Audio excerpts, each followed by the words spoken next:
Welcome to the Dealmakers Podcast.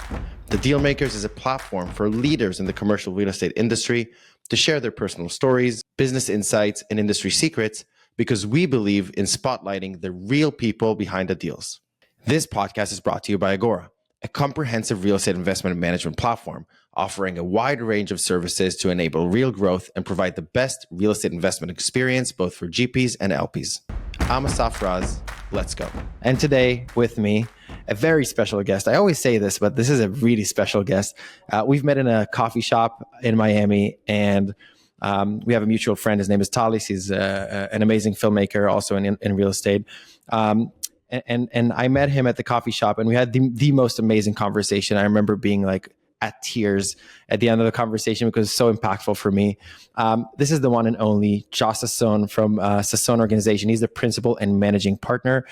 They're a privately controlled real estate investment firm with offices in Miami and New York. Josh, without further ado, please take it away. Tell us about yourself, about your business, and we'll take it from there. It's great to be with you, Asaf. I remember our meeting and our coffee also very well. It's impactful for me too. So thank you, and good to be with you again here. A bit of background on myself. I come from New York originally. 2.5 years ago, relocated down to Miami with the family and the business. By professional background, I ran a hedge fund in New York for 10 years. I launched it when I was 22 years old with no money and no experience, and built it quickly into one of the most successful in the world in its area of focus. So had some very good success with that business. And early on, we started investing in real estate, more as sort of a balance sheet oriented activity for the profits that we were generating in the hedge fund business. Long story short, ran the hedge fund for 10 years, exited around the end of 2018, early 2019. And the real estate, element of what we had at that time was small, but it was growing. And I saw an opportunity to really, as sort of a next step and next stage of my personal professional evolution, build out, a true real estate sponsorship oriented platform. And so that was the beginning of 2019. So we've been at it as the Sason Organization now for almost 6 years. And we own close to 1.5 million square feet of mostly commercial product in about 12 markets throughout the U.S., which comprises just over 20 assets, and continuing to grow. And everything that we do is generally done around scaled thematic opportunities where we could, roll up portfolios or concentrate on a specific area. But the main sort of the vision, the essence of our firm, we're creative by nature. We like to create. We like the design side of this business and to get our hands dirty and really create space. And so our whole DNA is built around elevating experience in everything that we do across every touch point. So whether it's tenant experience in our buildings, whether it's the experience with our partners and investors, everything, every step of what we do throughout the business is geared around experience. So we're constantly thinking about how can we elevate, how can we create something special through the built real estate, and then through the processes and procedures and interactions at every step and every level of the firm. So that's what we do. And I remember you have a big, I would say a strong opinion on experiences and how people go through experiences. And I remember you telling me something about you differentiated between running the business and running the real estate in a way. And you and I talked a lot about the experience, the emotional experience people go through in specific interactions in life.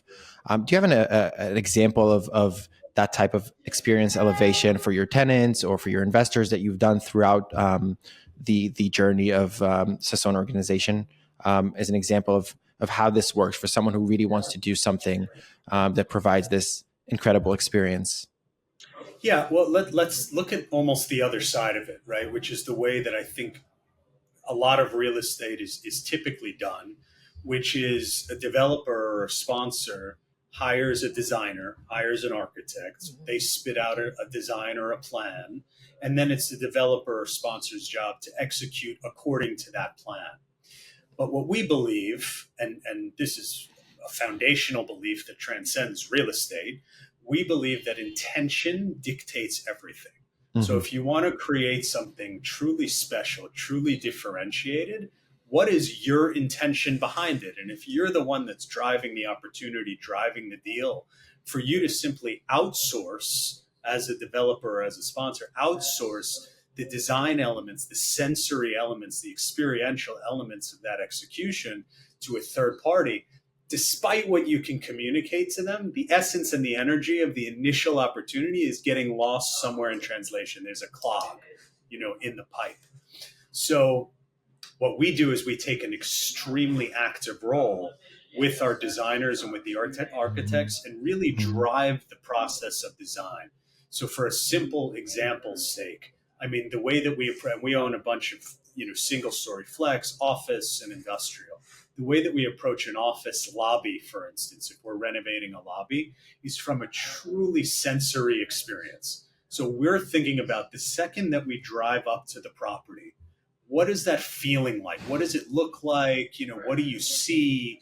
What do you start to feel? And then as you walk through the lobby doors, what does it smell like? What are you hearing? The music, the scent, obviously the materials that are used. Like, it's a five senses oriented strategy that truly defines experience. And look, you see this a lot, obviously, in hospitality, particularly in higher end hospitality, where this is executed well.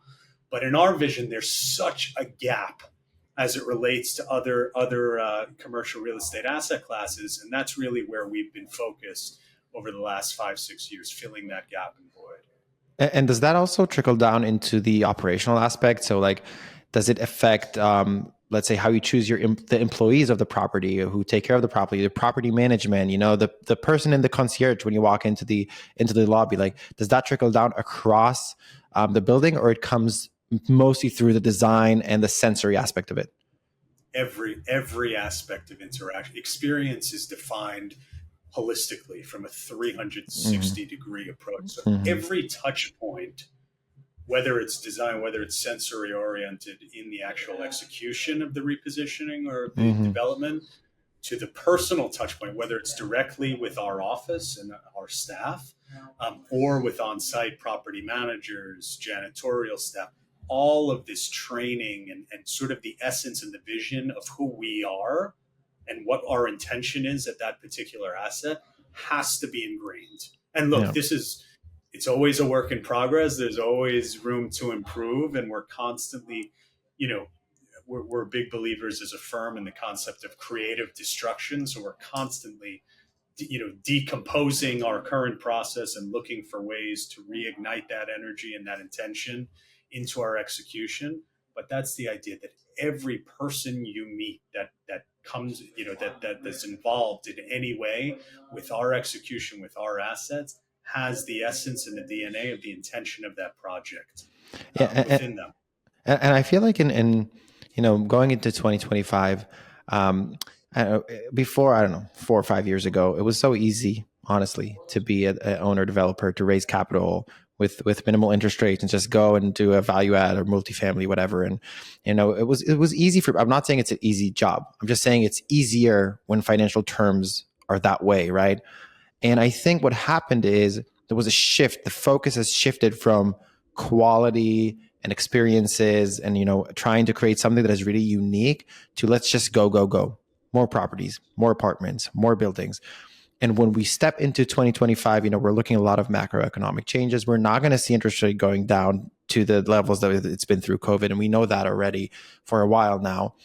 And I feel like what you're talking about is going to become the most important aspect of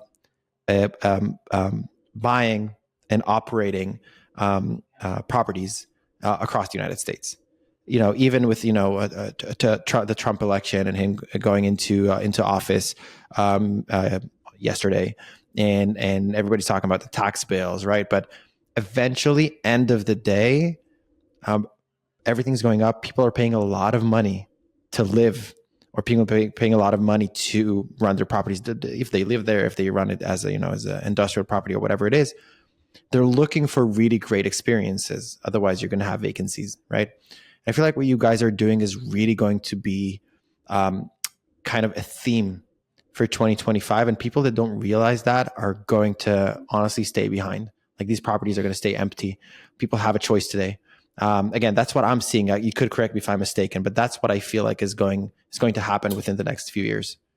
I agree with you. I would say two things. Number one, so much, and I think this transcends even the COVID timeframe, the last 5 years, but so much of real estate historically, and if you look at the market, so much of it is done from behind a computer on a spreadsheet, right? Yeah. There's so much of that, particularly as you get, outside of, let's say, new development or new construction, so much of it exists within a spreadsheet. So what we're constantly saying, not to discount the spreadsheet internally, we don't talk about, returns and metrics don't matter. Obviously they do. But what's most important and what's paramount is the intention behind the execution. Yeah. What are we really doing here? What are we trying to create? What is really the opportunity? And then you build a spreadsheet around that intention that either supports it or the deal doesn't work. But instead, most, at least that we run into, the status quo is lead with the spreadsheet, lead with the numbers, lead with the spread over the yield. And that's how you make your decisions, and that guides everything. So Yeah. I think that approach and that change in approach is important to reconcile. The other thing that I would say is, I think because of the last 5 years, to your point, Asaf, I think a lot of people have been talking about experience and focusing on experience lately. And listen, I can tell you firsthand, because we obsess over this, right? It's an obsession for us. It's very difficult work to execute. It's very difficult work, and we still have a long ways to go, I think, internally for us, but we're obsessed over it. Like it's our mission. It's what we're focused on. And we continue to raise the bar on each and every asset, that we acquire, and each and every day, frankly, that goes by in terms of our operation. But you have to be really dedicated to that sort of miraculous, that remarkable feeling of like, wow, this is truly different. This is truly separated, and love that, and that's, I think, where our creativity comes in, where sort of our artistry comes in. We're in love with that process, and it's that you have to be in love with it to really do it to the degree where it's truly felt Yeah. by everybody. And it's hard to insert it into a DNA of a owner developer. Like if it's either, I feel like it's either part of the DNA that you come with, that says this is important for me, I'm going to be in the details, to actually trying to bring it in somehow. It's very difficult. It's a big friction. And I feel like it does two things. One, it helps create better experiences, and we know that already. But it also can create a lot of frustration for people that don't understand the value of it, but also don't understand how to make it happen, right? So I'll give you a great example. I'm not a designer, right? Not a graphic designer and not a building designer, but I understand emotions, right? So when I see, smell, taste something, I feel something, right? That's for me the translation of great design, great interior design, a great product, a great dish in a restaurant, right? Is what do I feel? And again, I think it's something that is so hard to define. Like you said, it's a continuous improvement. It's never there, right? And this can create so much frustration for people, especially when it comes to real estate, because tenants have this tendency, and I'm a tenant myself, to always complain, right? So it gets to a point where you're like, okay, am I creating the best experience or not? And it's so much of an art. What I'd like to take out of this, if you may, is can you help people understand, like in real life, how this art looks like? Do you have an example of something that you were like, okay, this is an experience we have to focus on, and I want to make it perfect? Like, what are the steps that you took to create this specific experience in one of your specific assets? Yeah, I think I'll take it to an asset that we acquired in Tampa a couple of years ago. This is an asset. It's about 120,000 square foot boutique office building close to the airport in Tampa. Class B asset, sort of middle of the run. And our objective here was to really elevate it to the best in its class and its direct submarket. It's in the West Shore submarket, which is sort of the preeminent submarket in Tampa. And it was like a Class B, typical 80s build, fine asset, nothing special about it. But the most beautiful thing was, and actually the reason that we acquired this asset was if you go in through the lobby and out the back doors, you have your own private island, which you walk across your own private bridge to, which is surrounded by a lake, which is discreet and private to the building. Wow. So what we saw when we walked out there was like, wait a second. You're in the middle of sort of this enclave in Tampa. It's lush with these old aged oaks all around you. You walk through an okay building, right? We could do what we're going to do to the building to make it special, to spruce it up and make it an experience. But you have this private island and huge exterior rear opportunity to create something that doesn't exist in this market, right? Almost a Tulum-esque like vibe or Costa Rica-like vibe. So we took that inspiration, Tulum-oriented inspiration, and we draped that whole area with string lights. On the private island, we reconstructed and designed from scratch a new bridge, which connects the property to the island. The asset's actually called the Bridge, after this namesake bridge. We pulled the logo of the asset from the design of the bridge. So the intention is all there. And then when you get out to that private island, we designed 3 different seating nodes, which were intentionally designed. One for dining, so you could go out there midday, evening with colleagues and have a dining experience on this island with music and a speaker. So you have music coming out onto the island. Wow. A nice experience. Another seating opportunity, which was designed around relaxation. So sort of a laid back, you're sitting out watching the ocean. The ducks that come by are neighborhood ducks. You could see them, so relaxation. And then a third node designed for active work. So you have seating where you could actually bring your laptop, plug it in, be actively working out there. That's an opportunity that just doesn't exist in that market. And sure, we could have said, the island exists, the existing bridge was good enough. You could get out there and maybe throw a picnic table or something out there and call it a day. But when you design with intention, and then moreover, when a tenant comes to tour the opportunity, when you could speak from this place of intention and care and why you made the decisions you did, it immediately translates into, there's something different here, right? So you're building an experience, and then you're compounding that experience with the level of intention and detail that went into every decision.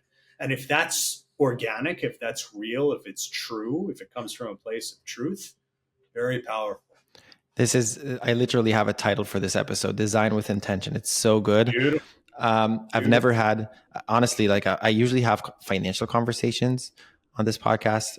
Like you said, a lot about the spreadsheets and underwriting and returns and interest rates. And this is just extremely unique. I could keep having this conversation for an hour. I have a commitment to the audience to keep it at about 20 minutes. But I'd like to do 2 things, if you may.